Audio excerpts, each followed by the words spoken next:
ប្រធានអ្នកចរចារបស់អ៊ីរ៉ង់បានថ្លែងការពីថ្ងៃអង្គារទី12ខែឧសភាថាទីក្រុង Washington ត្រូវតែទទួលយកផែនការសន្តិភាពចុងក្រោយបង្អស់របស់ទីក្រុងតេហេរ៉ង់បើមិនដូច្នោះទេនឹងត្រូវប្រឈមមុខនឹងបរាជ័យជាការលើកឡើងបន្ទាប់ពីប្រធានាធិបតីសហរដ្ឋអាមេរិកលោកដូណាល់ត្រាំបានប្រមានថាមាត់ឈប់បាញ់ក្នុងសង្គ្រាមមជ្ឈិមបូព៌ាកំពុងស្ថិតនៅមាត់ជ្រោះនៃការដួលរលំក៏បញ្ជាក់ជូនថាសង្គ្រាមនៅបានផ្ទុះឡើងកាលពីជាង2ខែមុនតាមរយៈការវាយប្រហាររបស់សហរដ្ឋអាមេរិកនិងអ៊ីស្រាអែលទៅលើប្រទេសអ៊ីរ៉ង់បានរីករាលដាលពេញតំបន់មជ្ឈិមបូព៌ានិងបានធ្វើឲ្យប៉ះពាល់ដល់សេដ្ឋកិច្ចសកលលោកពលគឺប៉ះពាល់ដល់មនុស្សរាប់រយលានអ្នកនៅទូទាំងពិភពលោកភាគីទាំងសងខាងបានបដិសេធមិនធ្វើសម្បទានឲ្យគ្នាទៅវិញទៅមកហើយបានគំរាមកំហែងជាញឹកញាប់នៅក្នុងការប្រយុទ្ធគ្នាឡើងវិញតែយ៉ាងណាក៏ដោយទំនងជាគ្មានភាគីណាមួយចង់ត្រឡប់ទៅរកសង្គ្រាមពេញទំហឹងឡើងវិញនោះទេ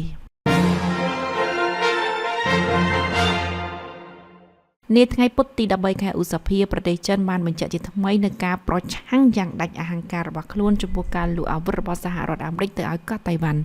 ចិនបានអំពាវនាវឲ្យទីក្រុង Washington គោរពតាមការសន្យារបស់ខ្លួនពាក់ព័ន្ធនឹងគោលនយោបាយចិនតែមួយ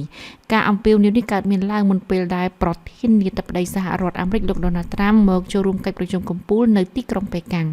បញ្ហាតៃវ៉ាន់ក៏ដូចជាការលួចអាវុធទៅឲ្យទីក្រុងតៃប៉េនឹងក្លាយជាប្រធានបទសម្រាប់ពិភាក្សាគ្នាអំឡុងពេលនៃកិច្ចប្រជុំរយៈពេល2ថ្ងៃក្នុងសប្តាហ៍នេះរវាងលោកដូណាល់ត្រាំនិងលោកប្រធានាធិបតីចិនស៊ីជីនពីងរដ្ឋាភិបាលរបស់លោកអនុทิនឆានវីរៈគុណកំពុងតាមដានមើលថាតើការដោះលែងអតីតនាយករដ្ឋមន្ត្រីលោកថាក់ស៊ីនស៊ីនវ៉ាត់ឲ្យនៅក្រៅឃុំជាបណ្ដោះអាសន្នអាចនឹងមានផលវិបាកផ្នែកនយោបាយណាមួយដែរឬយ៉ាងណានេះបើតាមការចុះផ្សាយរបស់កាសែតថៃនាថ្ងៃទី13ខែឧសភានេះបន្ទាប់ពីលោកថាក់ស៊ីនត្រូវបានដោះលែងពីពន្ធនាគារកាលពីថ្ងៃច័ន្ទទី11ខែឧសភា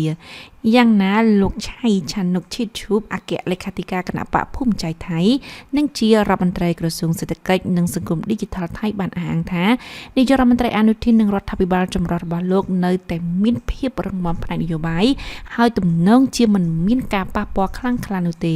អ្នកវិភាគនយោបាយថៃបានព្យាករណ៍ថា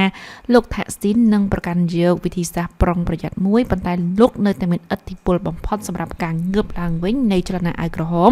ហើយអាចបង្កើនកិច្ចសហប្រតិបត្តិការនៅក្នុងចំណោមក្រុមគូប្រជែងរបស់គណៈបកភូមិใจថៃដើម្បីធ្វើឲ្យគណៈបកភូមិใจថៃរបស់លោកអនុทิនឯកាជំលោះព្រំដែនរវាងកម្ពុជានិងថៃនឹងវិធានការបិទព្រំដែនក្នុងរយៈពេល1ឆ្នាំកន្លងមកនេះបានជះឥទ្ធិពលយ៉ាងទូលំទូលាយដល់សេដ្ឋកិច្ចតាមព្រំដែនការធ្វើពាណិជ្ជកម្ម